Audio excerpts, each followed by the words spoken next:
Bonjour à toutes et tous, nous sommes en direct sur Brut avec Valérie Pécresse qui est présidente de la région Île-de-France. On va parler de l'après-confinement, justement l'après 11 mai. On sait que la vie ne va pas revenir comme avant tout de suite et on va justement expliquer ce plan de sortie de crise d'après-confinement. Bonjour à vous, Mme Pécresse. Bonjour. Alors cette première question, c'est notamment celle des transports en commun, les métros, les RER. Est-ce que ce sera comme avant le confinement ? Alors absolument pas. Il faut le dire très vite et il faut dire la vérité aux habitants de l'Île-de-France.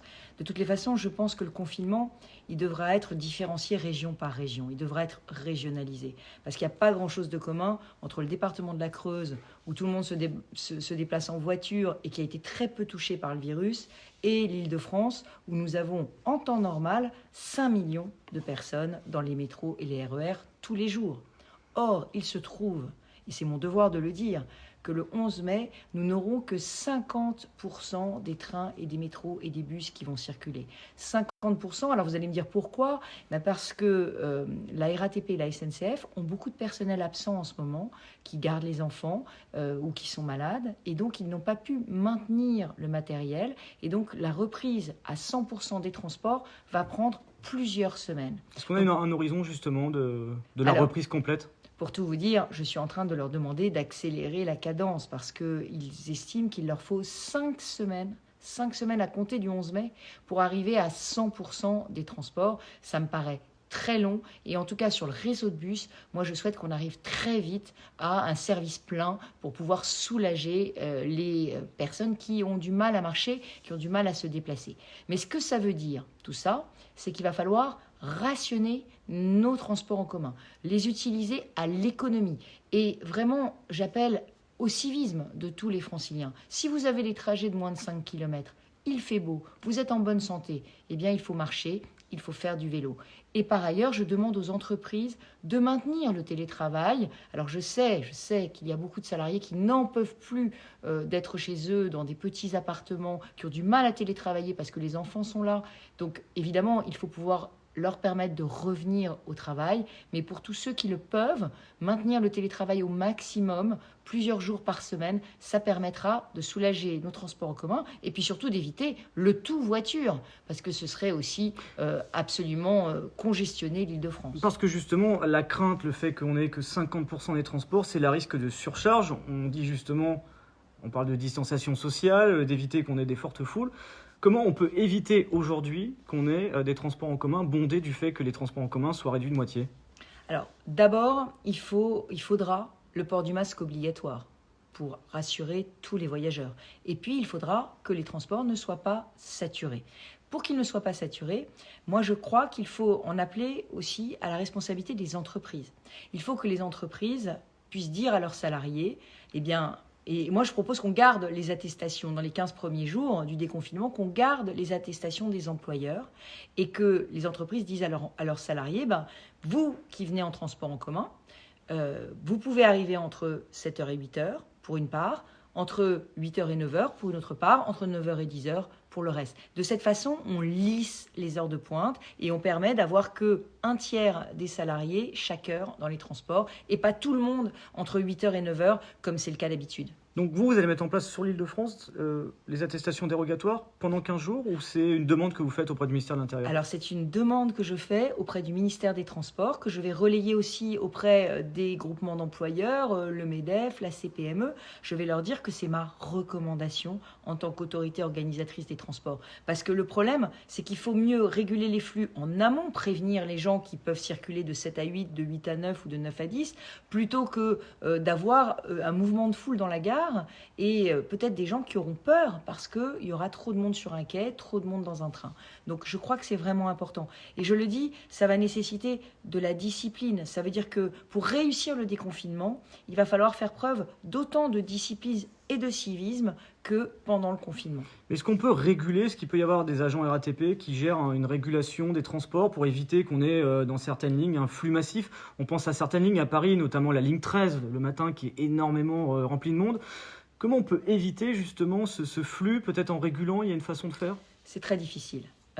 Si on prend la gare Saint-Lazare ou la gare du Nord par exemple, c'est des gares dans lesquelles il y a presque 100 000 voyageurs jour.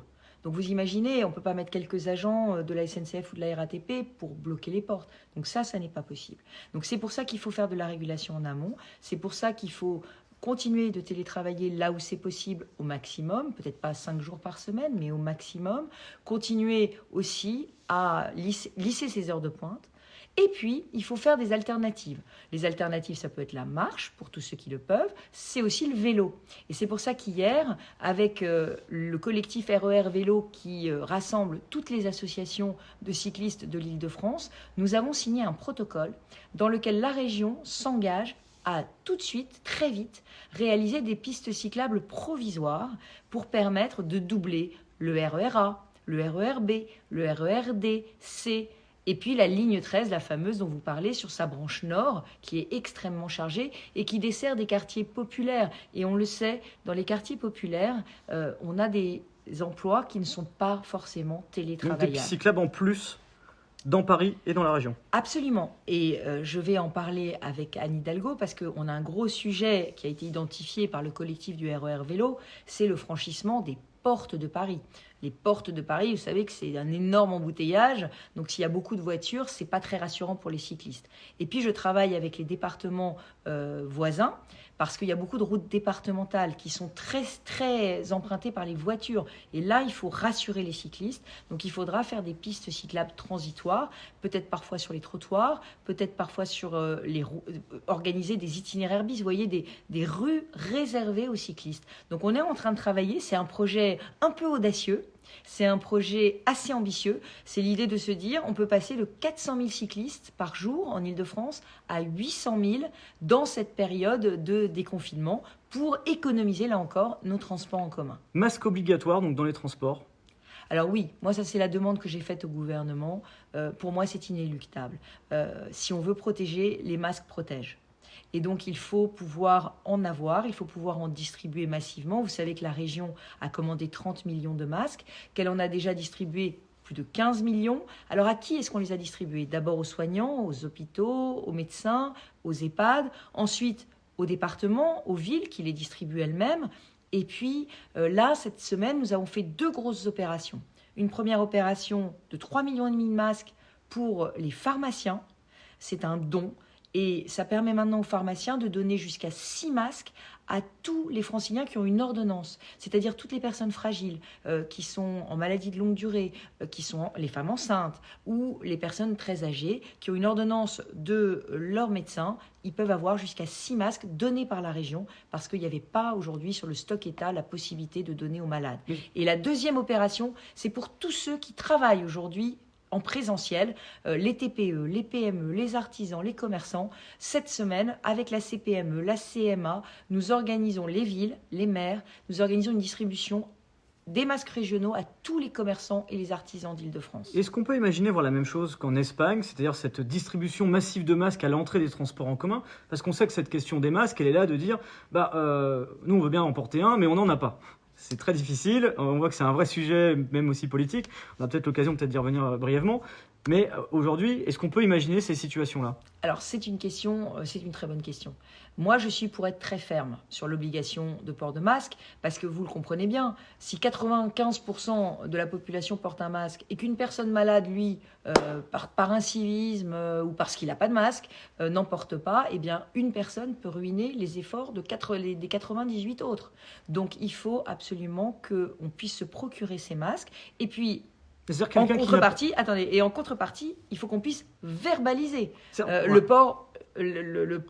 fait de ne pas porter de masque dans les transports. C'est-à-dire qu'il faut qu'il puisse y avoir à la fois une incitation, une aide au port du masque, il faut les donner, et puis ensuite, il faut qu'il puisse y avoir une sanction, c'est-à-dire ceux qui ne les portent pas, c'est ceux qui vraiment ne veulent pas les porter, et donc eux, il faut qu'ils puissent être verbalisés par les agents de la RATP, de la SNCF, comme aujourd'hui ceux qui ne respectent pas le confinement, vous voyez, avec une amende. Donc ce serait une amende du même tarif? Absolument, moi je pense, et puis surtout, il faut leur interdire de monter dans les bus, c'est-à-dire il faut dire, écoutez, vous n'avez pas de masque, vous n'avez pas le droit de monter dans les bus. C'est-à-dire quelqu'un qui serait pris dans les couloirs des transports en commun ou qui irait dans un bus sans masque, serait verbalisé. Oui, et on lui dirait, écoutez, vous n'avez pas votre place. D'abord, on lui fournirait un masque. On peut faire 2 choses.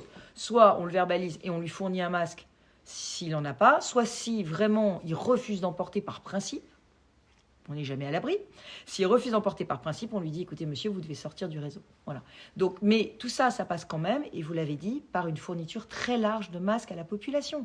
Parce qu'on ne peut pas obliger à porter des masques si la population n'en a pas. Donc oui, c'est à l'État de faire une distribution de masques, aussi aux employeurs bien sûr, hein, parce que s'ils veulent que le travail reprenne, ils doivent équiper leurs salariés. C'est pour ça que la région a mis en place une centrale d'achat, pour que tous les employeurs qui n'ont pas forcément la possibilité d'aller acheter en Chine eux-mêmes, les TPE, les PME, les collectivités, puissent commander leurs masques. D'ores et déjà, nous avons 2000 entités, publiques et privées, qui ont passé des commandes sur la centrale d'achat de la région. 6 millions de masques qui sont commandés et qui commencent à arriver pour équiper les entreprises et les collectivités et les associations d'Île-de-France. Justement, la gestion des masques, quel regard vous en avez par rapport même à la gestion politique, gouvernementale? On sait que c'est un vrai sujet de société aujourd'hui, ou même dans les commentaires, je vois énormément de personnes qui disent bah voilà, les masques, on n'en a pas. Pendant plusieurs semaines, on a dit que c'était que réservé au personnel soignant, justement lié à cette pénurie. Quel regard un peu vous avez sur cette situation aujourd'hui, vous, en tant que présidente de la région Île-de-France, qui justement, vous devez justement aller chercher des masques un peu ici et là pour la population et pour les professionnels? D'abord, moi, ce que je dirais, c'est que moi, je sens que mon devoir en tant que présidente de région, c'est vraiment de protéger la population. Donc si les masques peuvent protéger davantage, peuvent sauver des vies, il faut que je m'en procure. C'est comme ça que nous avons raisonné. Et d'ailleurs, toutes les décisions que la région a prises ont été prises à l'unanimité de tous les partis politiques du Conseil régional, du Front de gauche jusqu'au Front national. Tout le monde a voté à l'unanimité mes commandes de masques. Et nous nous sommes mis un peu en opération commando. Nous avons la chance en Île-de-France d'avoir, vous le savez, beaucoup de franco-chinois. Et ces franco-chinois, nous les avions aidés quand la Chine avait été frappée par le Covid en janvier. Et donc, ils ont été reconnaissants. Ils nous ont aidés à structurer une plateforme d'approvisionnement avec une filière très sûre de masques qui ont été testés par l'Agence régionale de la santé. C'est pour ça que nos masques, d'ailleurs, sont étiquetés région Île-de-France. Mais ça veut dire qu'en gros... C'est pour être traçables et pour qu'ils soient vérifiables que ce sont des masques très sûrs. Mais ça veut dire qu'en gros, vous avez dû passer en dehors du circuit habituel, du gouvernemental, pour vous fournir de masques. Mais quelque part, ça veut dire que le gouvernement, il n'a pas réussi à répondre à votre demande? Le sujet, c'est que visiblement, il n'y avait pas de masque. Donc nous, on a réagi en se disant il faut qu'on aille les chercher. Et c'est vrai que les régions se sont révélées plus agiles que l'administration d'État dans leurs commandes. Peut-être parce que, voilà, nous, on n'est pas des fonctionnaires. On est, j'allais dire, moi, je prends mon risque. Hein. Si je passe une commande, c'est moi qui ai le risque politique sur mes épaules. Mais je veux dire, voilà, j'ai des années d'expérience et je sais que les franciliens attendent ça de moi, donc je l'ai fait. Donc on a pu se procurer ces masques et on a pu surtout en procurer à tous ceux qui en avaient besoin. Vous parliez tout à l'heure des entreprises, des commerçants, mais évidemment tout le réseau des associations humanitaires qui font les distributions alimentaires en ce moment dans les quartiers populaires, ils ont besoin évidemment de masques.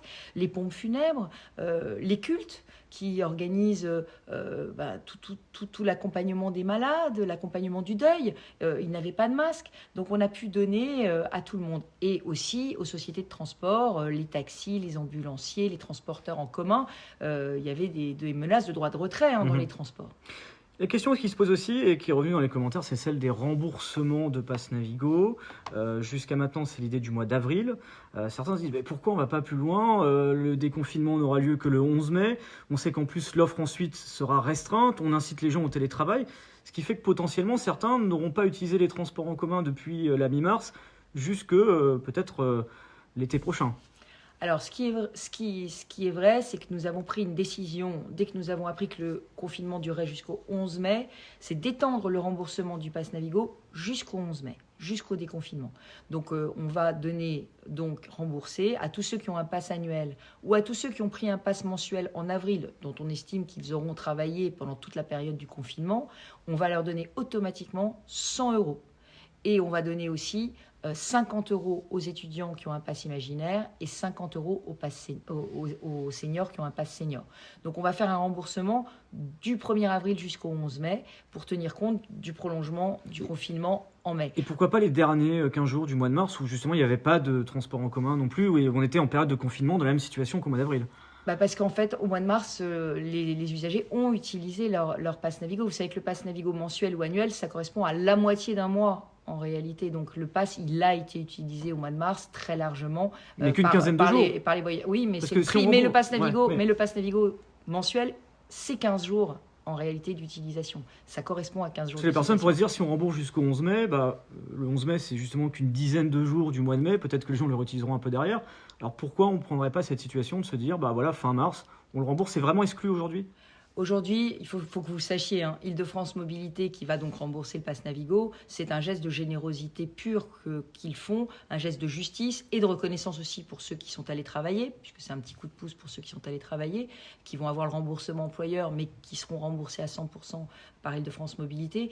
Ce geste de générosité, on le fait dans un contexte financier qui est apocalyptique. Île-de-France Mobilité va avoir 1 milliard d'euros de pertes de recettes à cause du confinement. 400 millions de versements transport qui ne seront pas versés par les entreprises qui sont à l'arrêt et en chômage partiel ou total. Et puis 400 millions d'euros de pertes de recettes des voyageurs qui n'auront pas pris les transports en commun. Donc nous avons 1 milliard de pertes de recettes et nous ajoutons, parce que nous pensons au pouvoir d'achat des franciliens, 130 millions de remboursements de pass Navigo. C'est une décision qui est très lourde financièrement, mais qu'on a voulu prendre. Donc je pense que il faut que les franciliens acceptent de faire un tout petit effort sur le mois de mars. On parle justement de cette situation de crise inédite. C'est la crainte aussi de l'après. On voit ces aides. Alors, il y a les aides de l'État aussi d'un côté. Est-ce qu'on peut aussi garantir le fait qu'au niveau des impôts ou autres, il n'y ait pas d'incidence? Je parle pour la région. Tout le monde va être dans une situation très difficile, mais les collectivités comme les ménages. Et moi, je pense que dans le cadre du plan de relance que la région est en train de mettre en place, il va falloir vraiment qu'on ait un plan de lutte contre la précarité. Parce que tous les franciliens qui sont au chômage partiel, ceux qui sont au chômage, tous les indépendants qui ont totalement cessé leur activité.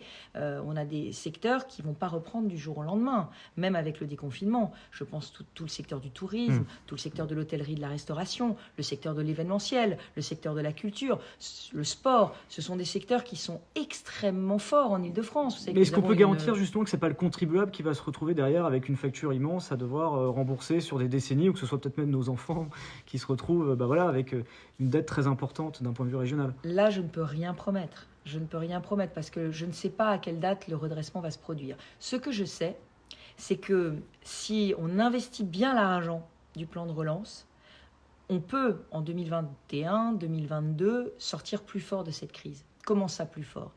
Plus fort si on en a profité pour investir massivement dans l'accélération de la digitalisation. Aujourd'hui, on aurait mieux vécu cette crise si tous les élèves avaient été équipés d'un ordinateur à la maison.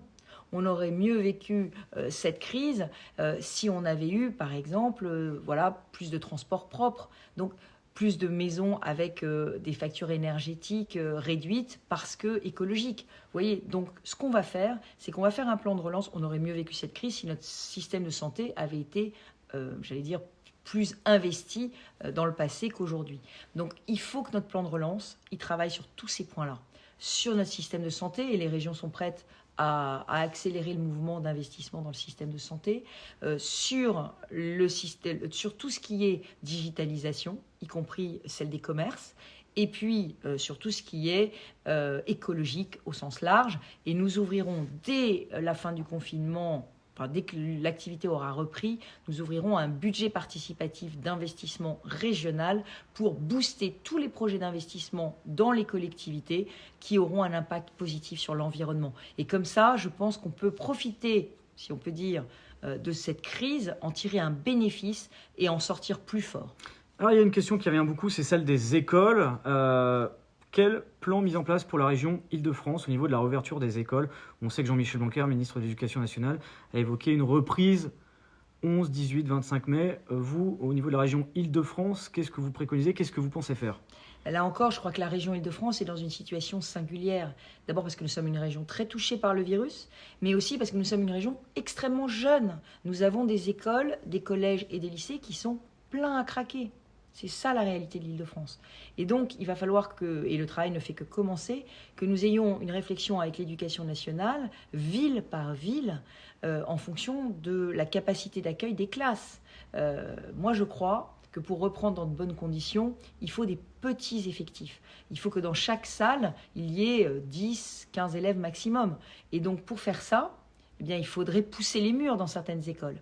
Donc, il va falloir qu'on travaille avec l'éducation nationale et ville par ville pour voir comment est-ce qu'on organise les choses. Mais Et du coup, puis, pas de réouverture le 11 mai? si, une réouverture, mais là Parce que c'est vrai que encore, vous expliquez la situation. C'est vrai qu'il faut peut-être contextualiser pour ceux qui nous regardent. La situation en Ile-de-France, elle est comme pour la région Grand Est. On sait que la région Ile-de-France est la plus touchée par les cas de coronavirus, qu'on a encore aujourd'hui beaucoup de personnes qui sont admises dans les services hospitaliers de la région Ile-de-France, dans les services de réanimation. Alors, fort heureusement, moins que fin mars, début avril, mais on a encore un virus qui continue de circuler plus que dans d'autres régions. absolument. L'INSERM a fait un calcul. L'INSERM, donc le grand organisme de recherche, a fait un calcul en disant qu'à peu près 5% de la population française avait été contaminée. En Ile-de-France, le chiffre, c'est 12%. Dans le Grand Est, c'est 11%. Donc on est les deux régions qui sont de loin les plus affectées par le virus, avec évidemment un risque, c'est que les populations les plus précaires, celles qui ont le plus de mal à respecter le confinement, soient aussi à la fin de la fin les plus touchées. C'est pour ça qu'il faut qu'on travaille vraiment sur ce plan de retour à l'école avec beaucoup de précautions. Donc dès le 11 mai. Dès le 11 mai. Pour toutes les classes pour vous Non, ou dans non, le même non. schéma que celui de M. Blanquer? Ah bah, de toutes les façons, on s'inscrit dans le schéma de l'éducation Ouais. nationale. Par définition, on doit travailler la main dans la main. Mais ce qui est certain, et Jean-Michel Blanquer l'a dit, c'est qu'il y aura des singularités régionales. C'est pour ça que je vous dis, le déconfinement, il sera régionalisé. Voire même peut-être des singularités locales. Il faut que les transports scolaires aussi fonctionnent.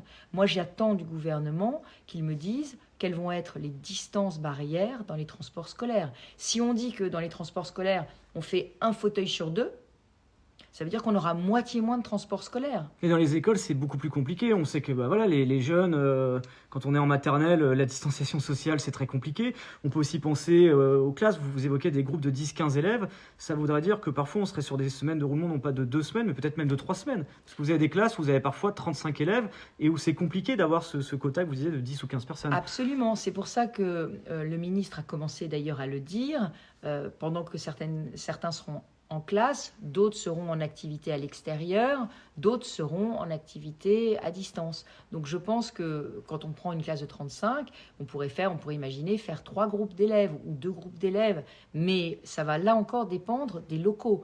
Et moi je pense qu'on peut aussi bâtir localement des partenariats entre les clubs sportifs et les écoles.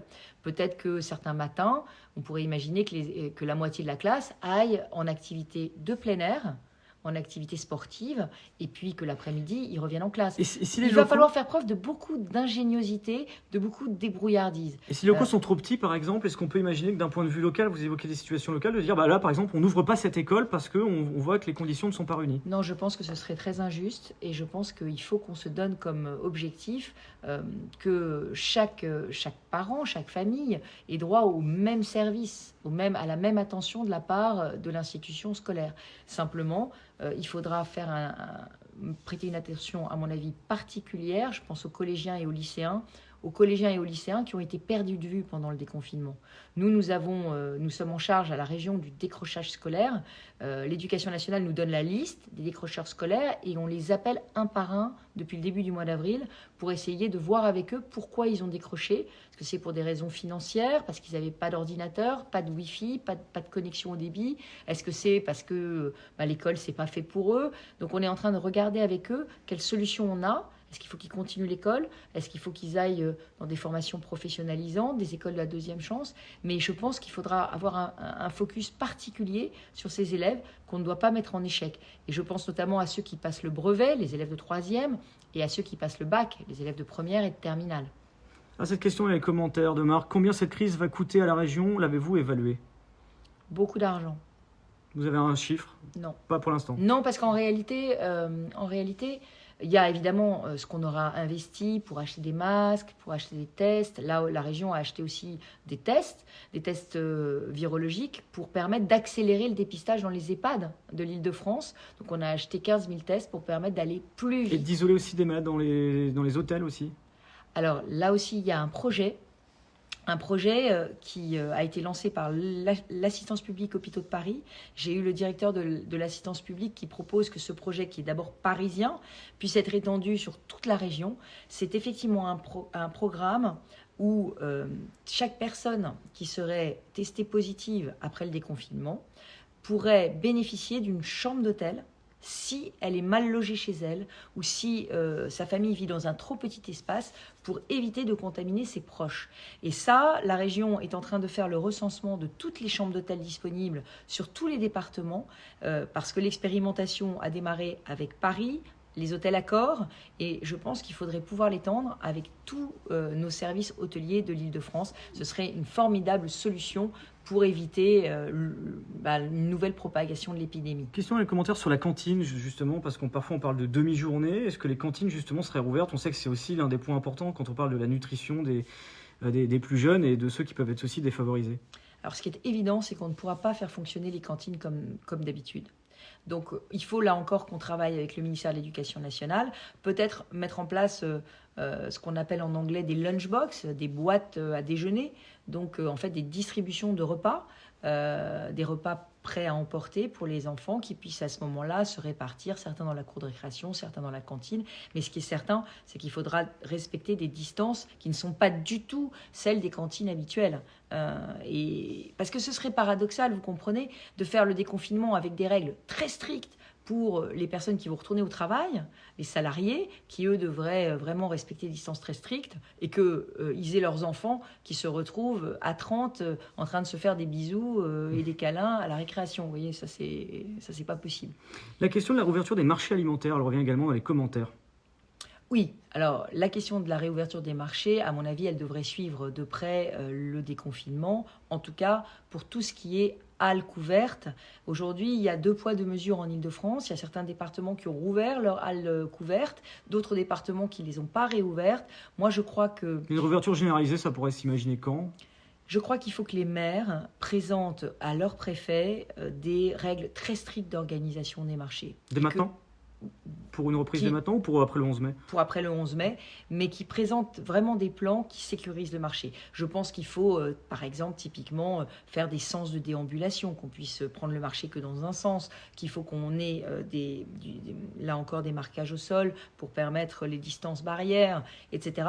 Que les maires puissent présenter des plans et que sous réserve de ces plans, on puisse progressivement rouvrir les marchés. Les Franciliens comprennent mal pourquoi les marchés sont moins sûrs que certains supermarchés. La situation en Seine-Saint-Denis elle est particulièrement critique. On pense justement à tous ceux qui vivent dans des petits logements. On sait que le taux de mortalité est très important là-bas. Il y a des décès très nombreux. C'est partie des départements les plus touchés.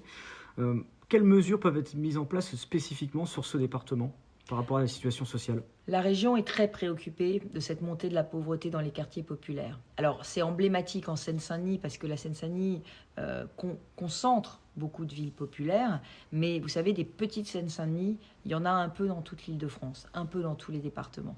Donc oui, nous sommes en train de réfléchir à un volet dans le cadre de notre plan de relance qui serait un volet de lutte contre la précarité. Spécifiquement sur la Seine-Saint-Denis? Non, spécifiquement sur les quartiers populaires, parce que le cas de Grigny, le cas de Gonesse ou le cas de Trappes ressemble beaucoup à celui de la Seine-Saint-Denis. Et l'idée, ce serait de travailler dès aujourd'hui sur les distributions alimentaires pour les familles qui n'ont plus du tout de ressources depuis 1 mois et demi.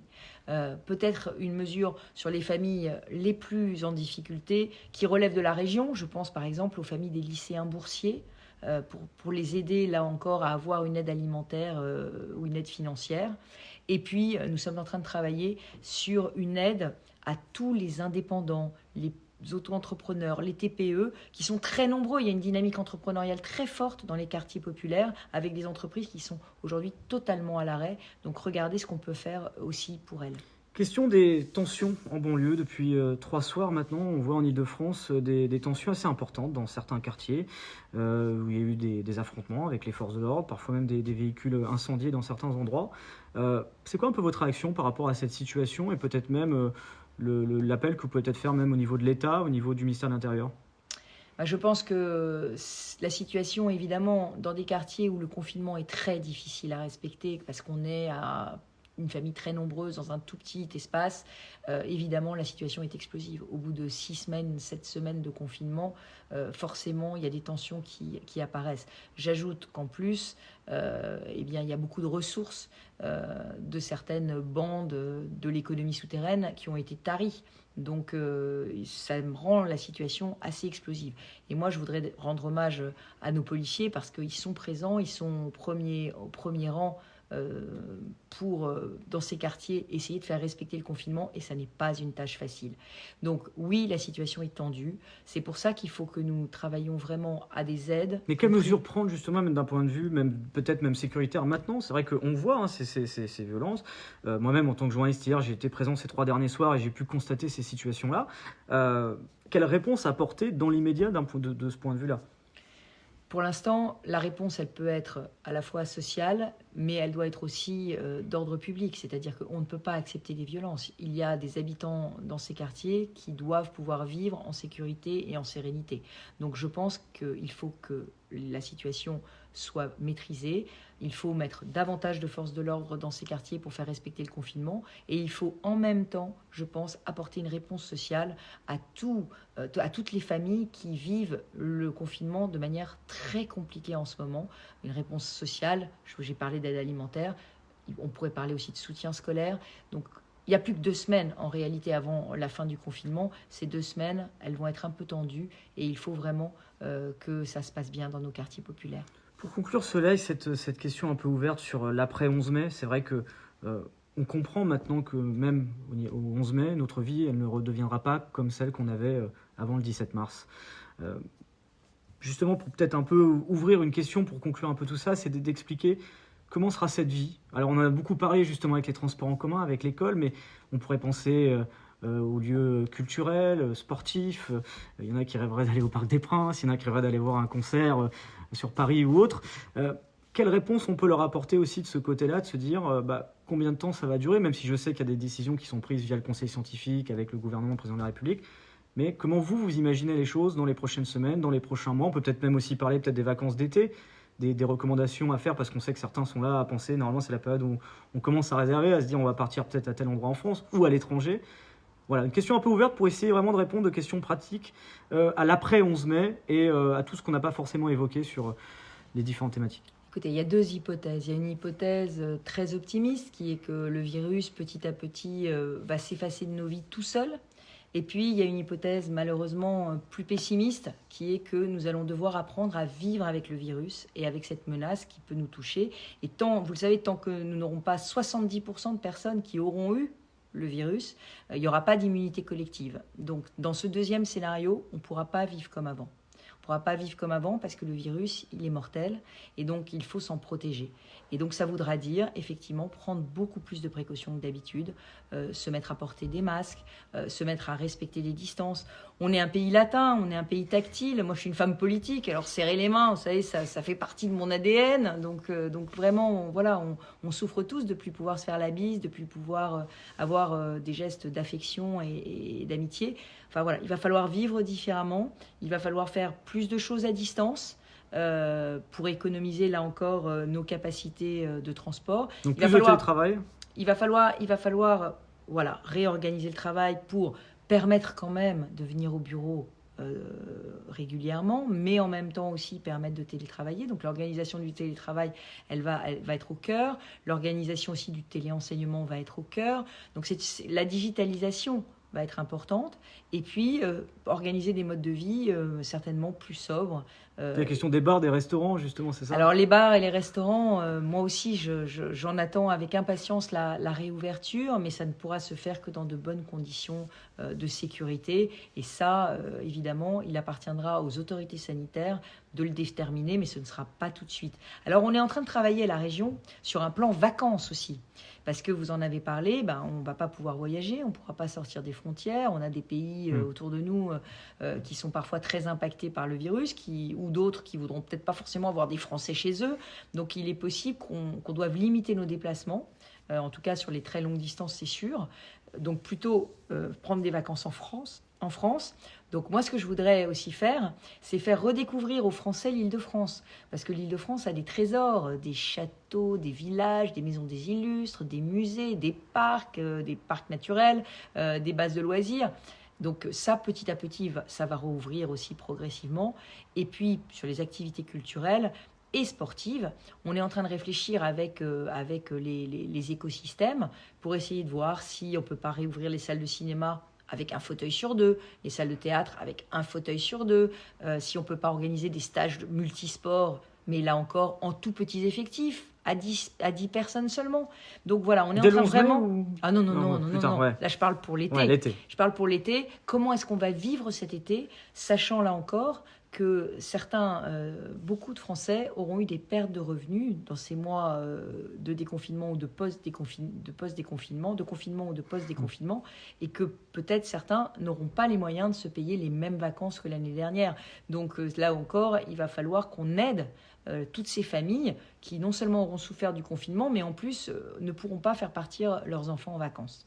Merci beaucoup Valérie Pécresse d'avoir répondu à mes questions. On a évoqué donc dans ce live énormément de sujets justement sur le confinement, sur maintenant, mais surtout sur l'après 11 mai, où on comprend que la situation sera encore très différente de celle qu'on pouvait vivre avant. Un Facebook Live que vous pourrez voir ou revoir en replay, où on aborde donc toute cette question de la réouverture des écoles, des RER, des métros, des masques également. On parle aussi, il y a quelques instants, du plan pour les vacances, des cinémas, des bars, des restaurants, bref, encore beaucoup de questions pour certaines où les réponses sont encore à attendre dans les prochaines semaines.